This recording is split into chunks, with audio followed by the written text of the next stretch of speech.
بەناوی خۆی بەخشندەوە بیرەبان سڵاوتان لێبێت لە گەڕەکی ڕزگاری و یاریگای ئاشتیم کە بڕیارە ئەمڕۆ زیاتر لە 2000 کەس بەشداری لە تاقیکردنەوەی ڕێگای ئازیزمان لە سوورەتی فەجردا بکەن و لە ماوەی ڕابردوودا 5,000 کەس ناویان نووسی و بەڵام سەرپەرشتیارانی پرۆژەکە دەڵێن بەهۆی ئەوەی بەشێک بۆیان ناگونجێ یاخود خۆیان باش بۆ با بڵێن تاقیکردنەوەکە ئامادە نەکردو ژمارەکە کەمترە لە ڕۆژێک کە ناویان نووسی و بەڵام چاوەڕێ دەکەن 2 بۆ 3,000 کەس بەشداری بکە لە ناوەندی شاری سلێمانی دەوروبەری من دەچمە لای بەشدار بووان بزانم تا چەند بە گرنگی زانن کە لاوان و گەنجان و چیر و توێژەکان سەرقاڵ بن بە قورئان و بە حەدیث و بە بابەتە ئاینیەکانەوە بەراورد بەوەی کە زیاتر مەشغوڵ بن بە سۆشەڵ میدیا و ئەو جەنجاڵی کە هەیە و لە هەمان کاتیشدا لەگەڵ دایک و باوکاندا قسەکەی کە تا چەند گرنگە مناڵەکانمان هەم بین بۆم جۆرە تاقیکردنەوەوانە و تا چەند گرنگە کە ئێمە کاتەکانمان بەشتی وە بە سوود بۆ هەم دنیا بۆ قیامەتیشمان تەرخان بکەین لەگەڵماندا بن و لە ئێستاشدا وردە وردە هاوڵاتیان و دانیشتوانی شاری سلێمانی دەوروبەری و خانمانیش لە دەستی چەپمەوە دیارن وردە وردەێنە ناو یاریگاکە و تا دێت قەرەباڵقی زۆر ڕوو لە یاریگاکە دەکات و بڕیارە کاتژمێر 5 تاقیکردنەوەکە دەست پێ بکات و کاتژمێرێک خایەنی لەگەڵماندا بن و دەچینە لای بەشداربووان و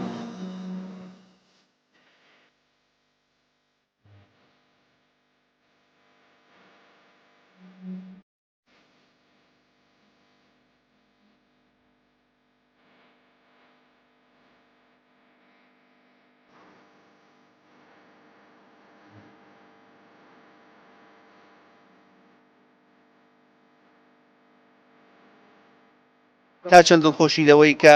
لە پرۆژێکی ئاوا خێریا بەشداریت و دەستباریت. بسم الله الرحمن الرحیم. ئێمە زۆر خۆشحاڵین بە ئامادەبوونی ئەم ژمارە زۆرەی گەنجانمان کە لەم پرۆژە خێریە بەشدار بوون. یعنی بەڕاستی وامان لێ کە هەموو ساڵێ بیکەین بە 2 جار پرۆژەی وا بڵاوکەینەوە، چونکم ئەم پرۆژانەی ئەم بڵاوەکەینەوە هەموو پرۆژەی پەروەردەیی و عەقیدەی و ئێستا ئەمڕۆ سوورەتی فەجرمان هەڵبژاردووە بۆ ئەوەی خەڵک لە تەفسیرەکەی تێبگا کە ئومەتەکانی پێشوو کە مەزلوم بوون، ئەوانەی کە زاڵم بوون چیان بەسەر هاتوو دیار نەماون، ئەوانەی کە باڵا دەست بوون ئێستا دیار نەماون. وهروەها خاڵێکی تر لە سوورەتی فەجرە کە ئاماژەی پێکرێت یارمەتیداری فەقیران و هەژارانە. ئێستا ما بینین برایانمان خوشکانمان لە غەزە زۆر پێویستیان بەم هاوکاریەیە. ئەمە هانی خەڵکی ئەیە بەگشتی کە هانی خێرەمەندان و بنکە بەشدار بن لەم پرۆژە خێریە و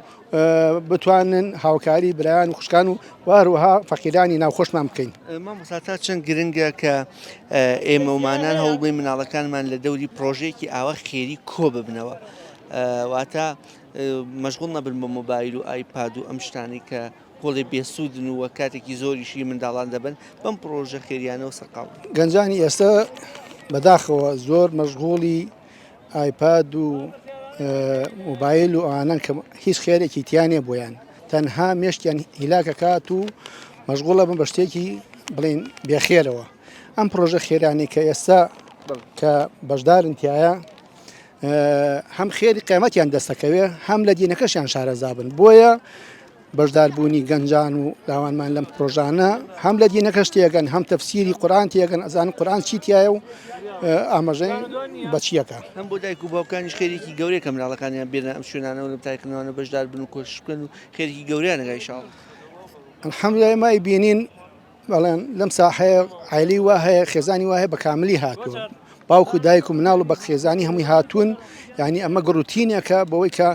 گەنجەکان مناڵەکانیشان هان بن خۆیان بەشدار بن و مناڵەکانیشان بەشدار بن لەم پرۆژە خێریانە. چەندێکە سەرقاڵی خۆ ئامادەکردنی بۆم تاقیکردنەوە؟ وەڵاهی لەو ڕۆژەی کە باس کراوە. چەندێکە 10 ڕۆژە بێت؟ بەخوا زیاتر. ئاوە سوورەتەکە لەبەر کردو بە تەفسیریشەوە. سوورەتەکەم لەبەر کردو بە تەفسیریشەوە، بەڵام مێشکم بەخوا باش نالێت. ئینشەڵڵا هەر تووشی خێرەکە بیت و ئینشەڵڵا باشی شەڵێ. تا چەند گرنگە ئێمە خۆمان مەشغوڵکەین بەم بابەتە پیرۆزانە و کەمتر مەشغوڵی مۆبایل و تەلەڤیزیۆن و ئەم بابەتانە بین؟ وەڵاهی بە من بێ هەموو کات هەر خەریکی ئەمانەیە بین، نە تەلەڤیزیۆن و نە مۆبایل. ئەمە تەنانەت لەوەچێ دایکی بەڕێستان و باوکی بەڕێزیشتان بە ڕەحمەت چوو بێ، بەڵام ئەم خێرە ئینشەڵڵا بۆ ئەوانیشە چێکە جەنابەت لە خزمەتی قورئانە. وەڵاهی تر پەنا بەخوای گەورە، پەنا بەخوای گەورە بۆ دایک و باوکمان بچێتە خێرێکی گەورەیە. وەڵا دایک و باوکمان زوو مردن، دژیان نەماون. سڵاو چۆنیت؟ باشم. باشیت؟ ئەی تۆ چۆنیت؟ باشیت ناو چییە؟ ئیمە ئەی تۆ لیندا چی یەکن خوشکن؟ بەڵێ خوشکن خۆتان ئامادە کردو بۆم تاقیکردنەوە؟ بەڵێ باشە ئێستا سوورەتی فەجرتان لەبەرە بە تەفسیرەکەەوە؟ بەڵێ چەندێک سەرقاڵ بوون تا لەبەرتان کرد چەند ڕۆژ؟ وەڵاهی وابزانم 4 ڕۆژ بوویت نازانم بە 4 ڕۆژ الحەمدوللا لەبەرە کرد؟ وابزانم بژیت ئەی تۆ چەند ڕۆژ خەریک بوویت؟ فەجم لەبەرە لەبەرە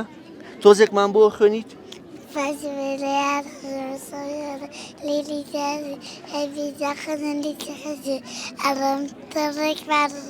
البيئات في رمضان ما التي يمكن في البيئة فأكثر في الفزع بعد إن الرمي عفريت أي تو لوسي آيات من بوخينا أعوذ بالله من الشيطان الرجيم بسم الله الرحمن الرحيم والفجر وليال عشر والشفع والوتر والليل إذا يسر هل في ذلك قسم لذي حجر ألم تر كيف فعل ربك بعاد إرم ذات العماد التي لم يخلق مثلها في البلاد وثمود الذين جابوا الصخر بالواد وفرعون ذي الأوتاد الذين طغوا في البلاد فيكثر فيها الفساد فصب عليهم ربك صوت عذاب إن ربك لبالمرصاد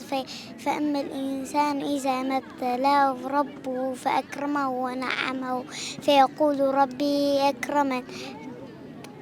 وأما إذا ما ابتلاه رب فقدر عليه رزقه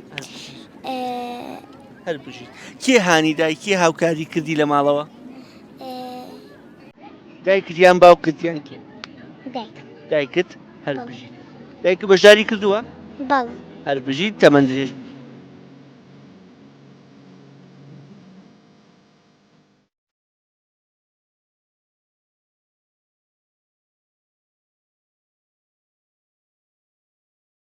تا چەند گرنگە گەنجانمان سەرقاڵی قورئان و سونەت و حەدیث والله طبعا ئەم پرۆژانە سەرەتا سەلامی خواتان لێبێ سڵاو و درود بڕۆژەوە سەریانی پێغەمبەری نازانمان عەلەیهی سەڵات وەسەلام ئەکید ئەم پرۆژانە دەورێکی زۆر باشیان هەیە و زۆر گرنگە و زۆر زەرورە گەنجانی وەکو ئێمە گەنجانی وەکو بەڕێستان لەم سەردەمەیە دەست بگرن بە دین و ئیمانی خۆیانەوە لە ڕێگەی دەستگرتن بە حەدیسەکان و تەسبیحکردن لە ژیانە دەستگرتن بە ئاەتەکانی قورئان و تەسبیحکردنیان لە ژیانی ڕۆژانەمانە ئەم پرۆژەیەش سوڵەتی فەجر وەگەزانین یەکێکە لە سوڵەتەکانی قورئانی پیرۆز لەبەرەوە دەستمان کردووە بە لەبەرکردنی و بەشداریکردنی لەم پرۆسە شیرینەیە تاوەکو ئینشاءالله هاندەر بێ بۆ زیادبوونی ئیمانی خۆمان و گەیاندنی بە لە ڕێگەی گەیاندنی بە خەڵکیەوە هاندەری زیادبوونی ئیمانی خەڵکیش بێ ئینشاءالله تەعالا گرنگیشە ئێمە لە چواردەوری ئەم بابەتا بینەوە وەکو مۆبایل و ئینتەرنێت و ئایپاد و ئەم شتە ئەنەی کە گەنج و خەڵکیان مەشغوڵ کردووە ئەکید طبعا یعنی موبایل ئێستا وەک خۆمان و خۆتان و هەموو کەس دەیزانێ ئەوەی بۆ خراپە بەلایانی خراپە بەکارڕێەوە بەلایانی باشە بەکار نایە لە جاتی ئەوەی کات بین بە موبایل و بەزیایە و بە بێ ئیسفادە بڕوە ڕۆبعێکیەوە کات بین بە کتێب کات بین بە خوێندنەوەی کتێب یعنی ڕۆژێک لەوانەیە 5 ساعت 2 ساعت خەریکی موبایل لە جیاتیەوە ئەگەر 2 ساعت تەرخانکەی بۆ قورئانی پیرۆز بۆ کتێبێکی شەرعی کتێبێکی فقهی کتێبێکی باش بەسوود زۆر لەوە باشترە بێت کە خەریکی موبایل بی و کاتەکانەوە فیڕۆ بێت ساز بەخوای گەورە هەر لەم پرۆژە شیرینە پارساڵ بەشدار بووم پرۆژەی ڕێگای عەزیزمان عەلەیهی سەڵات وەسەلام و بوومە خاوەنی عەمرێک الحەمدوللیلا و شکر سپاس تاکردن لەم پرۆژەیە بەشدارم الحەمدوللیلا ئینشاءالله بۆ مەسەلەی دایک و باوکیش ئەمە خێرێکی گەورەیە بۆ دایک و باوکمانە چێ لە طبعا خێرێکی نەبڕاوەیە سەدەقە جاریە هەم بۆ خۆم طبعا هەر خۆم بەشدار نیم برایەکی بچکۆلەم بەشدارە خوشکێکم بەشدارە هەر لە ماڵی خۆمان الحەمدوللیلا و شکر ئەمە سەدەقە جاریە بێ بۆ دایکم و بۆ باوکم و بۆ خۆشمان طبعا دایک و باوکم هاوکاریان کردم کە ئەم سوورەتە لەبەرکەم بە تەفسیرەوە و لە ڕۆژەی ڕێگای ئازیزمان ئەمە ئیشێکی باشە زۆریش باشە خۆ مەرج هەدیە و مەرج ئەو شتانە نێمەز خۆی خودی و خۆی سوورەتەکە کە لەبەری ئەەکەیت و تەجویدەکەی لەبەرەکەی خودی خۆی هەدیەیەکە بۆمان بەڕاستی سەرکەوتوو بن ئینشەڵڵا لە هەمان کاتیشە ئەو کەسانی کە مناڵەکانیان هێناوە یانی دوو الحەمدوللیلا کچەکەی خۆش هێناوە یاخوا تەمەند درێژ ئینشەڵڵا دوو جار الحەمدوللیلا خێرتان نەگالەوەی کە ئێمەش تا چەند گرنگە کە مناڵەکانمان هەم بدەین لە چوارچێوەی ئەم قورئان و سونەتا و خێریشیان بۆ ئێمە ئینشاءالله وەڵای من خۆم خۆشحاڵم بەڕاستی کە بەشداریم کردووە هەر لەبەر ڕەزامەندی خوای لێ پاسان لەبەر خاتی کچەکەم هاتم چونکە زۆر حەزی کردم باسە دایکیان ئینشەڵڵا چین بەیەکەوە بەشدارە بین بسم الله الرحمن الرحیم بما لا أنفرم. والفجر وليال عشر والشفع والوتر والليل إذا يسر هل في ذلك قسم لذي حجر ألم تر كيف فعل ربك بعاد إرم ذات العماد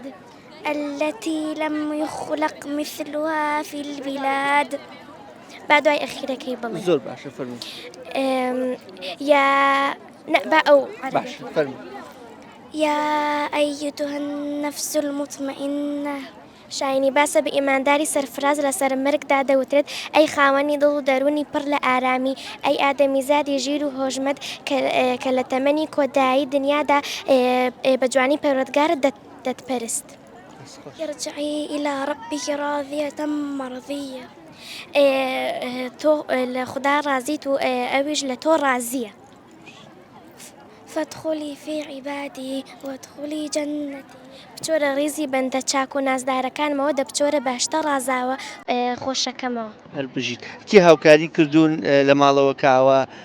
زۆربەی ساڵەکانە تامین کە ئێوە بەشداریەکەن؟ زۆربەی بەهۆی دایکمەوەی ئەلحەمدولیلا خۆشمان سوورەتی فەجرمان لەبەر بوو تەنها ئەو بوو کە تەفسیری کوردیەکەی بکەین ئەوش بە هاوکاری دایکم بوو.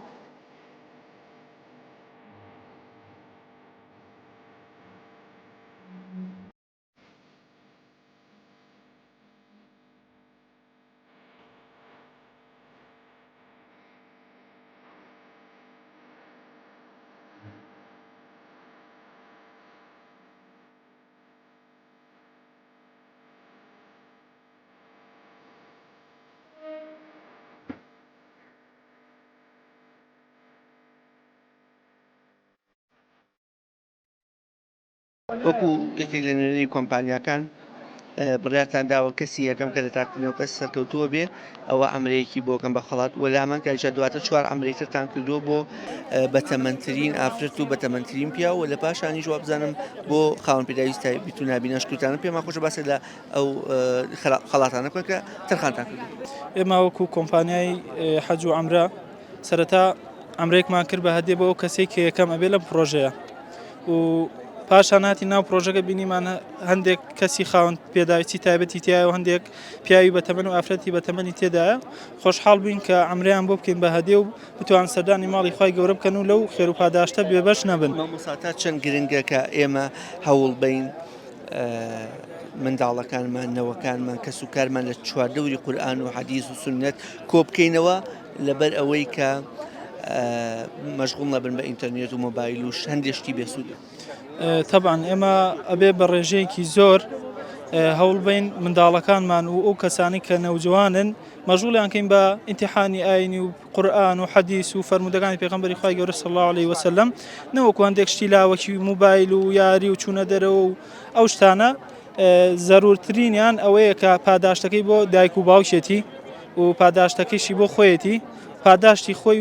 وەکو خۆی بۆ دایک و باوکیشی ئەچێت. ئەی بۆ مەسەلەی دایک و باوک کە خۆ لە ئاخیرا باشتت کرد ئەم منداڵانە کاتیان یان ئەم خەڵکە سەرقاڵی ئەم قورئان و دەوراتن خێر ئەگەر دایک و باوکی ئەما بێ هەر بۆیانە چێ ئەگەر بۆ نەشما بن ئەوەی شڵا هەر بۆیانە چێ کەواتە ئەمەش یەکێکترە لە بەرەکەتەکانی قورئان و سنت کە خێرەکەی بۆ دایک و باوکە. طبعاً بێگومان قورئان خێر و بەرەکەتی زۆر زۆرتیایە یەکێک لەوانە کە ئەگەر قورئانێک بکەیتە ناو مزگەوتەوە هەتاوەکو ئەو ڕۆژەی کە عەرشی خوای گەورە دێتە لەرزین و قیامەتە لە سێ خێر و پاداشت بۆ ئەڕوا بێ ئەوی لە خێر و پاداشتی ئەو کەسەی تریش کەم بکات. بە هەمان شێوە منداڵەکانیش ئەگەر لەسەر ئەو ڕێچکەیە بڕۆن خێر و پاداشت بۆ دایک و باوکیان ئەڕوا بە هەمان شێواز کە خێر و پاداشت بۆ خۆی ئەڕوات. جا بۆیە زۆر گرنگە هەوڵ بین منداڵەکان لەسەر ڕێچکەی قورئان و حەدیث پەروەردە بکرێت. ئێستا هەندێک کەس هەیە لە ڕێگەی موبایل و ئۆنلاین و ئەو شتانە خەریکی بابەتی دینیە بەڵام ئەوە شتێکی زۆر باش نییە ئەوەی بتوانێت بە عەمەلی بەکرداری لە مزگەوتەکان لە ڕێکخراوەکان بتوانن بەشدار بن لە قورئان و حەدیث و ئیمتیحانەکان زۆر باشترە و چاوکراوەترە بن و ئینشاءالله خوای گەورە پاداشتی هەموو داتێت. بسم الله الرحمن الرحيم والفجر وليال عشر والشفع والوتر والليل إذا عسر هل في ذلك قسم لذي حجر ألم تر كيف فعل ربك بعاد إرم ذات العماد طغوا في البلاد وأكثروا فيها الفساد فصب عليهم ربك صوت عذاب إن ربك لبالمرصاد ثم زۆر سپاسی بەڕێوەبەر و ستافی ئێرە دەکەم کە ئەمڕۆ بۆ ئەم پرۆژە جوانە هیوادارم هەمیشە بەردەوام بن و هەموو لایەک کە هاتوون خوای گەورە ئینشەڵڵا پاداشمان دەداتەوە ئینشەڵڵا وەسەلام باشە پێم بڵێ تا چەند گرنگا کە گەنجان و لاوانی وەکو ئێوە سەرقاڵ بن بە خوێندنەوەی قورئانی پیرۆز و ئەم بابەتە بە سووتانە بەراورد بەوەی هەر مەشغوڵی مۆبایل و تەکنۆلۆژیا و لەم سەردەما تا چەند ئەمە گرنگە بەلای جناب زۆر گرنگە ئینشەڵڵا خۆی گەورە پاداشتی زۆر زیاتر لەوەمان دەداتەوە کە خۆمان بیری لێ دەکەینەوە نەوەک بیر لە تەکنەلۆژیا و مۆبایل و ئەیپاد و ئەوانە بکەینەوە کە زۆر خراپە هەم زیانی هەیە بۆ مێشک و چاومان و ملمان زۆر باشە باسێکی وەکە چۆن خۆت ئامادە کردووە چەند ڕۆژە سەرقاڵی سەیکن و کۆشت وڵی بەڕاستی من تازە زانیم یعنی هەردوێنێ و پێرە زانیم ئیتر وتم خۆم سوورەتی فەجرم لەبەر بۆ ئەلحەمدولیلا فەزلی خۆیان بەسەرمانەوە وتم با بەشداری کەم تەنها تەفسیرم لەبەر کردو هەرەمەنە زۆر باشە ئەی تا چەند ئەمە گرنگە ئیسا ئێوە کە ئاوا خۆتان سەرقاڵ دەکەن بە بابەتە خێریە ئەمەش ئەجرێکی دیکەی بۆ دایک و باوکتان یعنی وانە وەک پێغمبەر ساسەم دەفەرمێ لە دوا ڕۆژدا دایک و باوک تاجی زێڕینی لەسەر دەکرێت کە مناڵەکان قورئان و فەرمودەوانە خۆیان بەشتی دنیایی سەرقاڵ نەکەن بە نوێژ و تاعات و عیبادەتی خۆی گەورە خۆیان سەرقاڵ بکەن پێم بڵێ چەندێکە سەرقاڵی کۆشکردنی چەندێکە ئاگاداری لەوەی کە تاکنەوەی وا ئەکرێت وڵی سەرتا من زۆر دەمێ کە ئەزانم پرۆژەکە دەست پێ کردووە و سەرنجی فەیسبووکیشمە سەرتا کە دارم بە مەزان سوورەت بە سوورەت و ڕۆژ بە ڕۆژ لەبەری بکەین زیاتر لەگەڵەوانیشا لەبەرم ئەکرد و خۆشم ئاگاداریەوە بووم کە پرۆژێکی وا جوان هەیە بۆی حەزم کرد بەشداری سێدا بکەم تا چەند گرنگە ئێمە مەشغوڵ بین بەم بابەتانە و کەمتر مەشغوڵ بە مۆبایل و ئایپاد و ئینتەرنێتەوە کە سوودێکی ئەو توی نابێ بەڵام لەم سەردەما خۆمان مەشغوڵین بە قورئان خوێندن و بە فەرمایشتەکانی پێغەمبەری خوا سەڵ سەڵاستەلم وڵی پێویستێکی زۆر هەیە کە ئێمە بەشدار بین تێدا نەوەکو هەر بۆ ئەم سوورەتە پێویستە سوورەتەکانی تریش هەوڵی لەبەرکردنی بۆ بین لەبەرەوەی گرنگێکی زۆری هەیە و نەوەکو هەر بۆەوەی لەبەری بکەین پێویستە سوودێکی زۆری لێ ببینین و گرنگێکی زۆری پێبین و لە ناوەڕۆکەکەی تێبگەین و هینەکەشی بزانین واتەکەشی بزانین پێم بڵێ شێوازی هەوڵدانەکەتان چۆن چۆنین بۆ سوورەتەکە ئایا لەبەری ئەکەن یان تەفسیرەکەیەتی چۆن چۆنی پێویستە سوورەتەکە بە تەفسیری ئاسانەوە لەبەری بکەین واتە تەفسیرەکەشی بزانین سوورەتی فەجر خۆی سوورەتێکی کەمە کورتە سی ئاتە پێویستە واتاکەشی بزانین و سوورەتەکە خۆشی بزانین با شێوازی هەڵبژاردنیش بمانێتەوە ئێستا ئەم هەوڵدانی ئێوە دووبارە بێتە ئەجر بۆ دایک و باوکیشتان وەنیە بەڵێ نەکار بۆ خۆمان بۆ دایک و باوکمان پاداشتێکی زۆری و پاداشتێکی نەبراوشی هەیە لە دوا ڕۆژدا ئینشەڵڵا تا چەند دڵخۆشی وەکو گەنجەیەکە بەشداری لەم پرۆژە خێریە وڵی سپاس بەخوای گەورە خەڵکێکی زۆر کە بەشداری ئەم پرۆژانە ئاکات ینی نیشانی ئەوەیە کە تاوەکو ئێستا خەڵکی خۆمان پامەندیە بەیانی پیرۆزی ئیسلامەوە و ئەمە دڵخۆشکەرە لەبەرەوەی کە هەرچی بەهای جوان هەبێ لە ئاینی ئیسلامایە کە خەڵکیش دێ بەشداری ئەم زۆرە پرۆژانەکە ئەمە ڕاستە سوورەتێکی قورئان دانراوە و لەگەڵ یانمانەکان دانراوە بۆ ئەوەی کە ئەم کەسێک کە سوورەتەکە لە بەرەکە پابند بێ بە ئەو بەها و ئەو ڕێنمایانی کە لە ناو سوورەتەکەیش هەیە ئەمە ژواکە کە کۆمەڵگە بەرەو هەنگاوێکی باشتر و جوانتر بڕۆ تا چەند گرنگە گەنجان سەرقاڵی ئەم بابەتە خێری و پرۆژە خێریانە بنوکەتر سەرقاڵی مۆبایل و ئایپاد و یاری و هەنێش بابەتی وێسوود وی مام سەوشار گەنج بە تەبیعەت دەبێ مەشغوڵی شتێک بێ و ئینسانی ژیانێ مەشغوڵی شتێک بێ ئەو کاڵێ ئەگەر نەفسێ مەشغوڵ نەکەی بەشتی باشەوە نەفس تۆ مەشغوڵەکە بەشتی خراپەوە وی بێگومان ئەم جۆرە پرۆژانە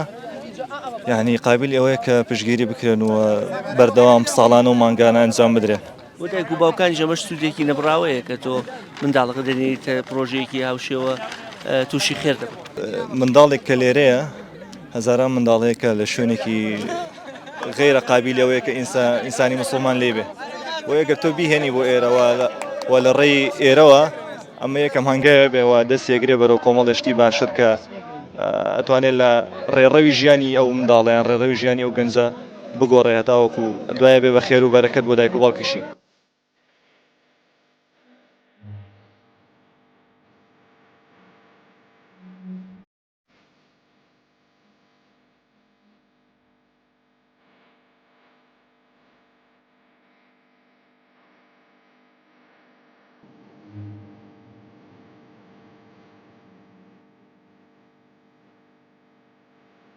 تا چەند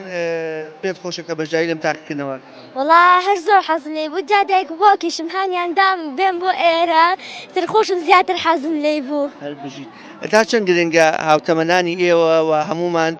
بە قورئان خوێندن و لەبەرکردنەوەی مەشغوڵ بین و سەرقاڵ بین؟ وڵا زۆر گرنگە ئەنجا ئەسە هەر ئێمە لەم تەمەنەشەوە مشکمان وەریەگرێت چونکی مناڵین ئیتر هەر زۆر باشە بۆ ئەو بیکەین. دایک و باوکم یارمەتیان ناوم بۆ ئەمەش پێشبڕکێکی زۆر ئامە خۆشە. ئاسوانیش ئەو کاتی کە هاتیینە ناوی وەخوای گەورە بووی فێنە کردینەوە دوای خۆر بوو. سەرتا بنای خی گەورە بەخشنەوە میرەبان من سپاس بخوامە پێنجەم جارمە بەشداریەکەم لەم جۆرە پرۆژانەیە هیوادارم هەمیشە بەردەوام بن لە دانانیان پرۆژانە و خی گەورە پاداشتی خێریان باتەوە ئینشەڵڵا. سپاس بەخوای گەورە مزگەوتی بێخود هەم لە ڕووی حوجرە و هەم لە ڕووی مەدرسەوە پێشەنگ بووە بۆ پێشخستنی کۆمەڵێک فەقێ و کۆمەڵێک مامۆسای باشی پێگەیاندووە الحەمدولیلا تەلەبەمان هەیە لێرە الحەمدولیلا بەشدارە لە پرۆژەکانی ڕخراوی قوتابیان لە پرۆژەکانی سەنتەری حکمە لە پرۆژەکانی قڕا الحەمدولیلا وەکو مەدرسەکەمان وەکو حوجرەیش سپاس بخوا فەقێمان هەیە ئێستا لای ئێمە پێگەیوە و الحەمدولیلا ئێستا لە سعودیە خوێنێ یعنی فەقەی پێشکەوتوو چاکمان هەیە هەر لە ساڵانی 90ەکانەوە تا ئێستایش مزگەوتی بێخود وەکو خۆمان مەدرسەیەکی گەورەمان هەبووتیایە و الحەمدولیلا چەندین کەسی چاک و باشمان پێشکەشی کۆمەلگای کوردەواری کردووە و سپاس بخوا ئەم گوڵە جوانانەش بەشێکیان الحەمدولیلا قورئانێکی باشیان لەبەرە و ئەمڕۆژ زۆربەی زۆیان ئەتوانم بڵێم ئەتوانن سەبێنن سپاس بەخوای گەورە. تا چەند گرنگی بە منداڵەکان و براکانەوەکانمان هەان بین لە چواردەوری قورئان و حەدیث و سونەت بمێن و کەمتر خۆیان مەشغوڵکەن بە مەسەلەی مۆبایل و ئینتەرنێت و ئەم بابەتە تا ڕادەیە بێسوودانە. زۆر جوانە قورئانی پیرۆز کۆکەرەوەی هەمومانە پێویستە وەکو مسلمان هەمومان لە دەوری ئەم قورئانە کۆ ببینەوە یەکەم بۆی ژیانمان بەختەوەر بێ بۆی ژیانی ئەو دنیاشمان خۆشبەخت بێ وی لەو دنیایشا سەرمان بەرز بێ و لە خزمەت پێغەمبەران و ئەهلی قورئان بین چونکە پێغەمبەر صلی الله علیه وسلم پێمان نەفەرمووێ ئەهلی قورئان ئەهلی تایبەتی پەروەردگارن ئەهلی خۆشەویستی پەروەردگارن بەڵام ئەهلی دنیا ئەوانن کە مەشغوڵن بەشتی دنیاییەوە لای پەروەردگار خۆشەویست نین بۆیە پێویستەکە ئێمەش ئەهلی قورئان بین وی لەم دنیای کامبەران و خۆشبەخت بین لەو دنیایش بە هەمان شێوە بکەوینە بەر شەفاعەتە گەورەکەی حەزرەتی ڕەسوول الله صلی الله علیه وسلم. مامۆسامەش خێرێکی نەبڕاوەیە و سەدەقە جاریە بۆ دایک و باوکمان ئەمانەی کە بەشداری دەکەن ئەمەش گرنگێکی دیکەیە دایک و باوکانیش هانی منداڵەکانیان بن بۆی تووشی و خێرە. پێویستە لەسەر دایک و باوکان بە تایبەتی لەم زەمەنی شوبهە و لەم زەمەنی ئیلحاد و بێدینی و لەم زەمەنەیە کەوا ئیلحاد بە شێوەیەکی گەورە پەرەیسەن دۆ زیاتر گرنگی بن بە پەروەردەکردنی مناڵەکانیان بیان خەنە ئەم مەدرسە دینیانە ئەم خولە گەورانە بۆی زیاتر هەم ببنە تەلەبەیەکی قورئان هەم لە دنیایشا سەربەرز بن هەم لەم دنیایشا ئینشەڵڵا بێتە هۆکارێکی گەورە بۆی بکەونە بەر شەفاعەتەکەی پێغەمبەر و خوای گەورە بەرەو بەهەشتی نەبراوەیان بەرێ ئینشەڵڵا هەر پیتێکەیەوە ئەی خوێنن هەر قوتابێکی قورئان کە فێرێ بێ ئینشەڵڵا لەو دنیا بێتە هۆکاری شەفاعەت بۆ دایک و باوکی. کێ هاندەر بوو بۆ ئەوەی کە ئێوە بەشداری لەم تاقیکردنەوە بکەن؟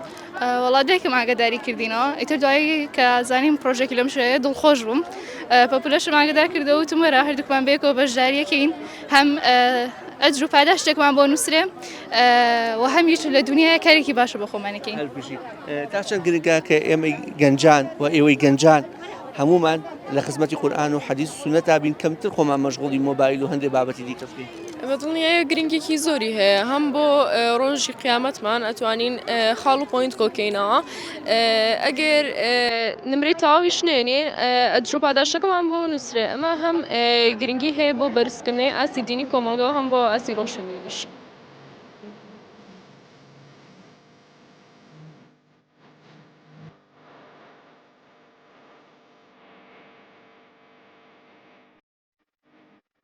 ئێمە مسلمانین هەمیشە پێویستە زەرورە کە مناڵەکەی خۆمان فێری پەروەردەی قورئان بکەین فێری قورئانی بکەین فێری ئەحادیثی پێغەمبەری خوا بکەین عەلەیهی سەڵات وەسەلام تاوەکو مناڵێکی شەڕانگێز دەرنەچێ مناڵێکی پەروەردەکراو دەرچێ لەسەر سونەتی پێغەمبەری خوا عەلەیهی سەڵات وەسەلام و دەستخۆشیتان لێ یەکەم بۆ ئەم پرۆژەیە کە ساڵانە چەند جارێک لە شوێنان لە هەر جیهەتێک ئەم پرۆژانە ئەکەن پەروەردەکردنی مناڵەکانمانە الحەمدولیلا 2-3 مسلمان زۆر دڵخۆشن کە بینین چەند مانگێکە خەریکی قورئان بوونە لەبەرکردن بە تەفسیرەوە ئێستا ئیمتیحانی تێدا ئەکا هەمووان براوین تێیدا. لەمەوەسا بۆ دایک و باوکانی شەمە گرنگە کە تۆ منداڵەکە دەنێریت لە بابەتێکی ئاوا ئاینیە دووبارە خێرە بۆ دایک و باوکیشێت. بێگومان هەر یەکێک لە خۆمەستە خۆمان مناڵەکانمان بەشدارە دوو مانگە لەگەڵیدا بەشدارین 1000 جا لەگەڵمان دووبارە کردوێتەوە و لەگەڵ ئەوە منداڵە خوای پەروەردگار تەمەنیان درێژکە 10 ساڵ لەبەریان نەمێنێ چەند جارە ئەیڵێنەوە پێشوەیەکە بۆ قیامەتی خۆیان بۆ بەدایک و باوکیان خی پەروەردگار پاداشتیان داتەوە ئینشاءالله. وەکو بینیتان ژمارەیەکی بەرچاو کە 3000 کەسێک دەبوون لە هەموو چین و توێژەکان لە هەموو تەمەنەکان لە هەموو ئاستەکان بەشداریان لە تاقیکردنەوەی پرۆژەی ڕێگای ئازیزمان کرد لە شاری سلێمانی کە سوورەتی فەجر بوو بە هەم تەفسیر و هەم بە لەبەرکردنی ئاەتەکان بە زمانی عەرەبی و تاقیکردنەوەکان ئەوەی بینیمان زۆربەی هەڵبژاردن بوو و ژمارەیەکی بەرچاو لە ئەو قوتابیانەوە هاوڵاتیانی بەشداریان کرد بوو بە شێوەیەکی باش خۆیان ئامادە کرد بوو و یەکەمی تاقیکردنەوەکە ئەمری بۆ دەردەچێت و دواتری 4 ئەمری دیکە تایبەت کراوە بەبێ ئەوەی بگەڕێنەوە بۆ ئەنجامی تاقیکردنەوەکان کۆمپانیای قستاوە بەوەی بە تەمەنترین ئافرەت و بە تەمەنترین پیاوە چەند خاوەن پێداویستی تایبەتی دیاری کردو بەوەی کە لەسەر ئەرکی خۆیان سەفەری گەشتی ئەمریان بۆ ڕێک دەخات تا بەرنامە و بەیەگەیشتنەوەیەکی دیکە بۆ خودایەتان دەسپێرم